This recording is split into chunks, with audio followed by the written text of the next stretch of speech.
Assalamualaikum warahmatullahi wabarakatuh. Ya, nama saya Galindra Kusuma, NIM 220100190. Akan menyampaikan tentang suku bunga. Nah, suku bunga itu sendiri adalah rek bunga atau timbal jasa dari bank atau untuk bank.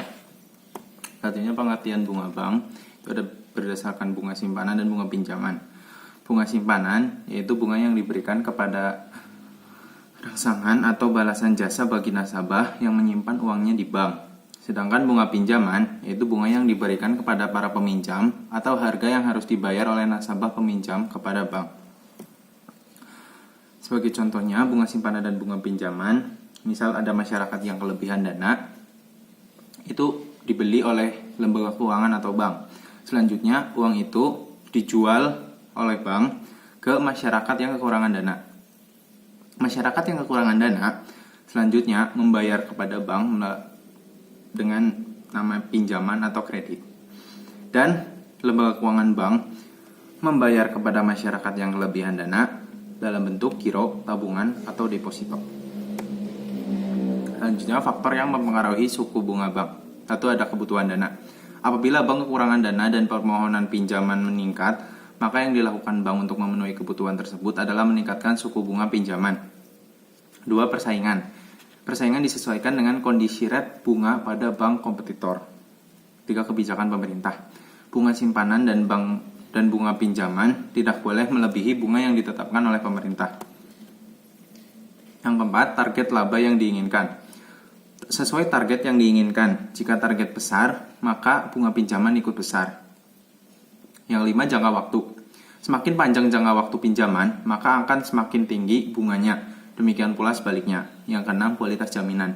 Semakin kualitasnya bagus jaminan yang diberikan, maka semakin rendah bunga yang dibebankan, dan sebaliknya. Faktor yang ke-7, itu ada reputasi perusahaan.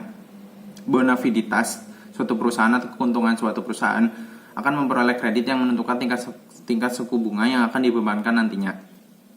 Yang 8, produk yang kompetitif.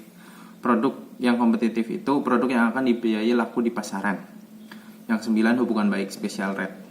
Hubungan baik antar bank dengan nasabah. Komponen dalam menentukan bunga bank. Itu ada 5, yaitu total biaya dana atau cost of fund. Total bunga yang dikeluarkan oleh bank untuk memperoleh dana simpanan baik dalam bentuk simpanan giro, tabungan maupun deposito. Kedua, itu ada biaya operasi, yaitu biaya yang dikeluarkan oleh bank dalam melaksanakan operasinya. Yang ketiga, ada cadangan resiko kredit macet. Itu cadangan terhadap macetnya kredit yang akan diberikan. Yang keempat, laba yang diinginkan, bertujuan untuk memperoleh laba yang maksimal. Yang 5 itu pajak. Pajak yaitu kewajiban yang dibebankan pemerintah kepada bank yang memberikan fasilitas kredit kepada nasabah. Terakhir, ada jenis pembebanan suku bunga kredit. Ada sliding rate, ada flat rate, dan ada floating rate. Sliding rate yaitu pembebanan bunga setiap bulan dihitung dari sisa pinjamannya sehingga jumlah bunga yang dibayarkan setiap bulan menurun seiring dengan turunnya pokok pinjaman. Angsuran setiap bulannya itu lebih kecil daripada bulan sebelumnya. Yang kedua, itu ada flat rate. Flat rate itu yaitu pembebanan bunga setiap bulan tetap dari jumlah pinjaman, demikian pula pokok pinjamannya. Angsuran setiap bulan itu sama tetap dari bulan sebelumnya sampai utangnya lunas. Yang ketiga, itu ada floating rate. Pembebanan yaitu pembebanan bunga dikaitkan dengan bunga yang ada di pasar uang, sehingga bunga yang dibayar setiap bulan sangat tergantung dari bunga pasar uang bulan tersebut. Jadi mengikuti arus pasar uang dari bank-bank kompetitor lain. Ya, sekian, terima kasih. Wassalamualaikum warahmatullahi wabarakatuh.